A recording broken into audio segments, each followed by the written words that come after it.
Evening guys, welcome back to my channel JP future point. Am Jyoti. पिछली class में हम लोग ने सिलेबस का अध्ययन कर ही लिया था टीजीटी पीजीटी आर्ट से। आज हम लोग क्लास देखते हैं कि हम लोग ने स्टार्टिंग करनी कहाँ से। सो प्रागैतिहासिक काल के बारे में हम लोग पढ़ते हैं। प्रागैतिहासिक काल के बारे में मैंने आपको बताया था सिलेबस में। सबसे पहली चीज, प्रागैतिहासिक काल को 3 भागों में बांटा जाता है। ओके, ध्यान से सुनते रहिए और समझते रहिए। प्रागैतिहासिक काल को 3 भागों में बांटा जाता है। फर्स्ट, प्रागैतिहासिक काल जिसमें लिखने का ज्ञान नहीं था। प्रागैतिहासिक काल में लिखने का ज्ञान नहीं था, उसके अंतर्गत आएगा पाषाण काल, ताम्र पाषाण काल। लिखने का ज्ञान नहीं था, इसके अंतर्गत पाषाण काल आएगा, देन ताम्र पाषाण काल आएगा। सेकंड नंबर पे आदि ऐतिहासिक काल। आदि ऐतिहासिक काल में लिखने का ज्ञान तो हो गया था बट पढ़ा नहीं गया था। लिखने का ज्ञान हो गया था लेकिन पढ़ना नहीं आया था। लिखने का ज्ञान हो गया बट पहले मानव को पढ़ना नहीं आया था। इसके अंतर्गत आती है हड़प्पा सभ्यता। मैं लिखना भूल गई।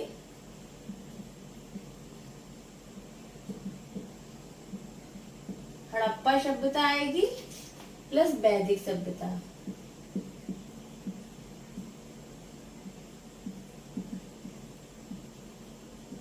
आप नोट करते भी जाइए। इसके अंतर्गत हड़प्पा सभ्यता प्लस वैदिक सभ्यता आएगी। आदि ऐतिहासिक काल में ऐतिहासिक काल लिखने भी आ गया, बस ऐतिहासिक काल में लिखना भी आ गया, पढ़ना भी आ गया। ओके, ऐतिहासिक काल यानी हिस्टोरिकल चीजें, लिखना भी आ गया था मानव को और पढ़ना भी आ गया था। इसके पुरातात्विक और लिखे हुए साक्ष्य प्राप्त हुए, इससे पता चलता है कि मानव को लिखना भी आ गया था, दर पढ़ना भी आ गया था। तो आप इन पॉइंट को आप नोट कर लीजिए। मैं इसलिए पहले से ही लिख देती हूँ जिससे आपका भी समय ना बेकार हो, देन मेरा भी ना हो, टाइम वेस्ट ना हो और अच्छे से आपको कम समय में ज्यादा चीज मिल सके। तो प्लीज आप स्क्रीनशॉट इसमें ले लीजिए। आगे की ओर चलते हैं। पाषाण काल को 3 भागों में बांटा जाता है। पूरा पाषाण काल, मध्य पाषाण काल, नव पाषाण काल। पूरा पाषाण काल को पेरियोलिथिक एज कहते हैं, 25,000 ईसा पूर्व यानी बीसी। मध्य पाषाण काल को मीसोलिथिक एज कहते हैं। इससे क्वेश्चन बनता है मीसोलिथिक एज किस काल को कहते हैं, आप कहेंगे मध्य पाषाण काल को। पेलियोलिथिक एज किस काल को कहते हैं, आप कहेंगे पूरा पाषाण काल को। नव पाषाण काल को नियोलिथिक एज कहते हैं, 10,000 ईसा पूर्व से लेकर 3,000 ईसा पूर्व। आप इसका स्क्रीनशॉट लेते रहिए। पूरा पाषाण काल और नव पाषाण के बीच के काल को क्या कहते हैं, मध्य पाषाण काल। क्वेश्चन आपका यहाँ से बनता है, पूरा पाषाण काल और पूरा पाषाण काल और नव पाषाण के बीच के काल को क्या कहते हैं, तो आप कहेंगे मध्य पाषाण काल। पूरा मध्य के बीच के काल को मध्य कहते हैं, इसीलिए इसका नाम मध्य पाषाण काल पड़ा। ये 3 पॉइंट आप नोट कर लीजिए। ये टाइमिंग इसकी नोट कर, यहाँ से क्वेश्चन बनने के आपके चांस बहुत है। नेक्स्ट, पाषाण काल से आपके जितने भी एग्जाम में बनने वाले तथ्य वो इस प्रकार है। आप इसको स्क्रीनशॉट ले सकते हैं या फिर आप मेरे साथ नोट्स बना सकते हैं और जिस तरीके से हम बोल रहे हैं आप सुनते जाइए और लर्न करते जाइए।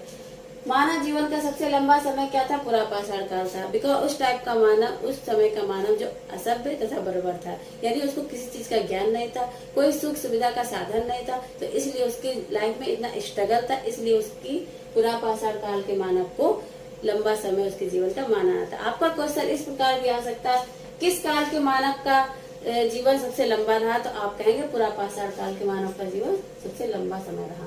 पूरा पाषाण काल का मानव जंगलों में जानवरों की तरह रहता था।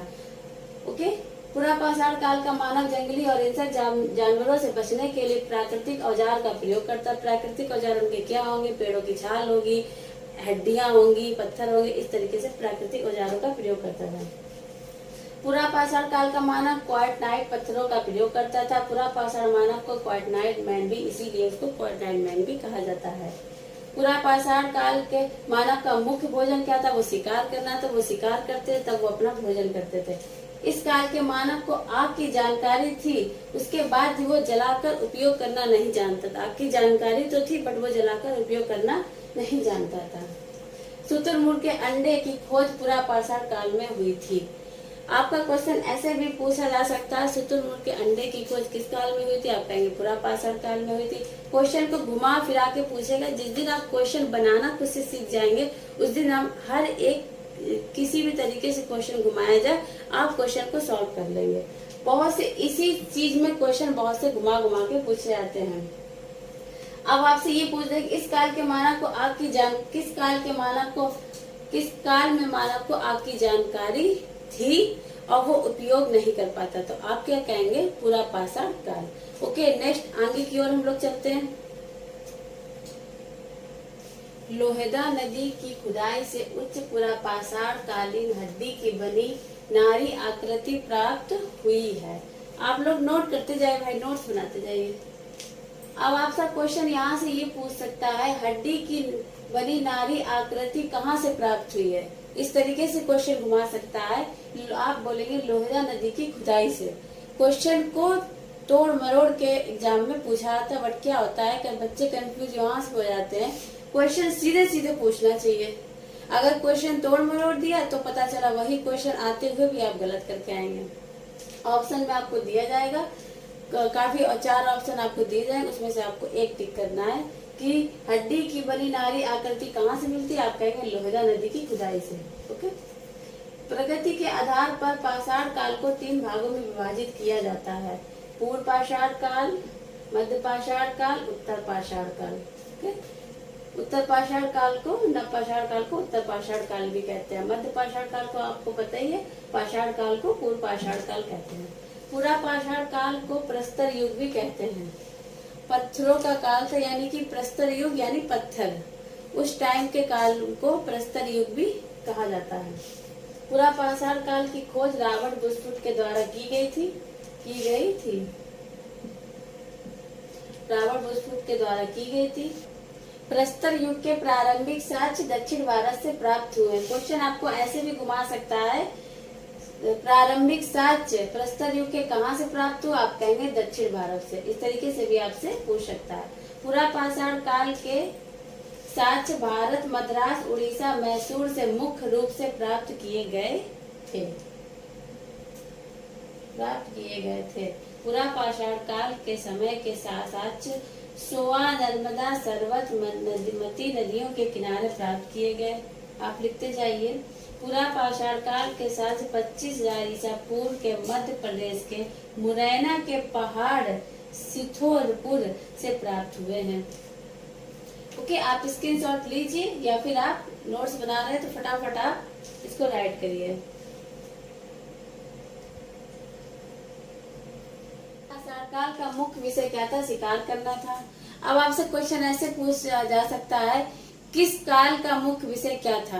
तो आप क्या कहेंगे? पूरा पाषाण काल का मुख्य विषय जो था शिकार करना था। शिकार करना किस काल में मुख्य विषय था? तो आप कहेंगे पूरा पाषाण काल के टाइम मुख्य विषय क्या था? शिकार करना था मानव का।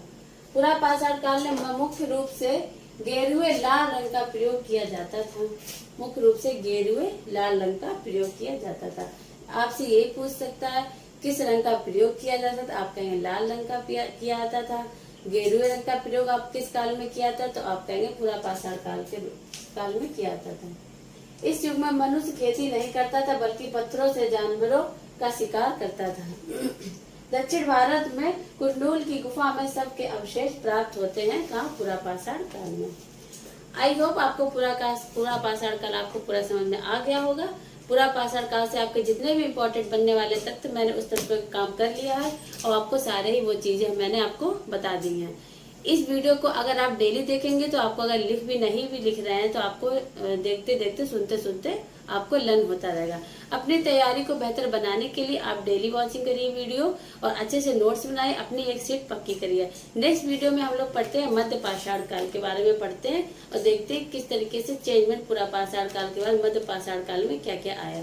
सो गाइस, थैंक यू, धन्यवाद।